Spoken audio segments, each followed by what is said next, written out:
مفتی صاحب آپ سے سوال ہے کہ ویسے تو یتیم کا مال کھانا حرام ہوتا ہے، لیکن جب یتیم آپ کا کوئی خاص رشتہ دار ہو، آپ کا وہاں آنا جانا ہو، تو جب آپ وہاں جاتے ہو تو وہ آپ کو کھانا کھانے کو کہتا ہے یا آپ کو چائے پینے کو کہتا ہے، تو وہاں جا کر چائے پینا یا کھانا کھانا یہ بھی حرام میں آتا ہے یا نہیں؟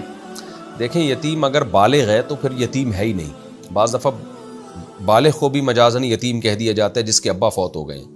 اگر بالغ ہے پھر تو اس کے گھر کھانا کھانا جائز ہے اگر وہ خوشی سے کھلا رہا ہے. لیکن اگر وہ نابالغ بچہ ہے اور آپ کے ساتھ رہتا بھی نہیں ہے، اگر رہتا ہے نا تو پھر اس کا مال اپنے مال کے ساتھ ضرورت کے وقت خلط کر سکتے ہیں کہ اس نے کھلا دیا تو پھر آپ نے اپنے پیسوں سے اس کو کھلا دیا تو حساب برابر ہو جائے گا.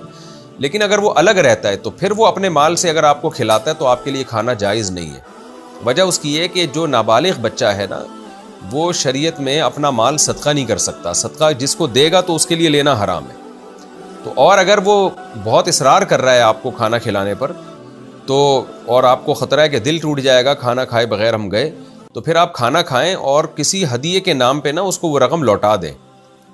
اگر وہ یعنی اس کو تو شرم آئے گی لیتے ہوئے، تو بعد میں کوئی گفٹ کی صورت میں لفافہ دے دیں اس کو، تاکہ جو آپ نے کھایا ہے اس کا معاوضہ اس کو مل جائے.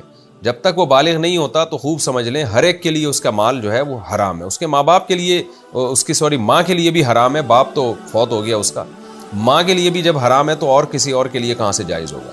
ہاں ماں بھی اسی نیت سے کھا سکتی ہے اگر وہ اس کی تربیت میں ہے کہ بھائی کیونکہ ماں خود بھی خرچ کر رہی ہوتی ہے. تو ماں باپ کا تو ایسا مسئلہ ہوتا ہے کہ وہ اتنا لے نہیں رہے ہوتے جتنا دے رہے ہوتے ہیں. لیکن اجنبی آدمی کے لیے پھر ضروری ہے کہ وہ پورا حساب رکھے. لہٰذا اگر دیکھا ہے کہ یتیم کا مال آپ نے کچھ کھا لیا تو آپ اتنے پیسے اس کو ہدیے کے نام پہ ٹرانسفر کر دیں یا لفافے میں ڈال کے بعد میں دے دیں، عین اسی موقع پہ نہ دیں ورنہ اس کی بے عزتی ہوگی کہ میری دعوت کی مجھے قیمت دے رہے ہیں. بعد میں اس کو کوئی گفٹ کی صورت میں دے دیں کہ بھئی یہ میں آپ کو گفٹ دینا چاہتا ہوں، تاکہ اس کو احساس نہ ہو، وہ یہ نہ سمجھے کہ میرے کھانے کے پیسے واپس کرنے ہیں.